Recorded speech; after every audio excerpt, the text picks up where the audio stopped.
Hello everyone, আসসালামু আলাইকুম। সবাই একটু চিন্তিত যে হঠাৎ করে সবার ডায়াল প্যাড কেন চেঞ্জ হয়ে গেছে। তো এই ডায়াল প্যাড কেন চেঞ্জ হয়েছে এটা হলো একটা গুগলের আপডেট। তো আপনি ডায়াল প্যাড কীভাবে ঠিক করবেন সেটা আজকে আপনাদের সামনে আমি বলবো।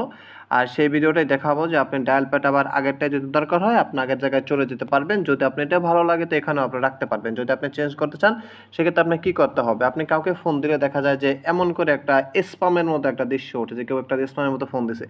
আবার দেখা যাচ্ছে যে কেউ ফোন দিলে রিসিভ করার সময় একটা ২টা লোগো সিস্টেম চলে আসে। তো আজকে আপনাদের এই সিস্টেমটা দেখাবো যে আপনি কিভাবে আপডেটটা কিভাবে আপনি ক্লিয়ার করবেন। এই আপডেটটা আপনি চান না, সেক্ষেত্রে আপনার এই যে লেখা আছে যে ডায়ালের ভিতরে আপনি যেতে হবে, ডায়ালটা ভেবে চেপে ধরবেন।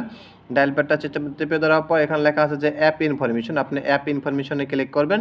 অ্যাপ ইনফরমেশনে ক্লিক করার পর এটা বিস্তারিত সব সামনে আসবে আপনার। তো এখান থেকে আপনি চলে যাবেন এই থ্রি ডট, কোনার ভিতরে থ্রি ডট আছে, এই থ্রি ডটে চলে যাবেন। তো থ্রি ডটে ক্লিক করার পর দেখবেন যে লেখা থাকবে যে আপডেট আনইনস্টল, আপনি আপডেট আনইনস্টল একটা ক্লিক করে দিবেন। ওখান থেকে লেখা আসবে ওকে, ক্যান্সেলে ক্লিক করা যাবে না, ওকেতে ক্লিক করবেন। ওকেতে ক্লিক করলে দেখবেন আবার আপনার আগের মতো ডায়াল প্যাডে চলে গেছেন। দেখেন কাউকে কল দিলে কিন্তু এখন আর স্প্যামের মতো বাজতেছে না। তো যারা বেশি চিন্তিত যে আমার এই ডায়াল প্যাড দরকার নাই, আমি আগের ডায়াল প্যাড চাই, তো তাদের কাছে একটু শেয়ার করে দিবেন, আপনি একটু শেয়ার করে দিবেন যাতে তারা এই ভিডিওটা দেখে দেখে তারা আপডেটটা আবার সমাধান করতে পারে, সে আগের ডায়াল প্যাডে চলে যেতে পারে। এই জন্য সবাই একটু শেয়ার করে দিবেন। ধন্যবাদ।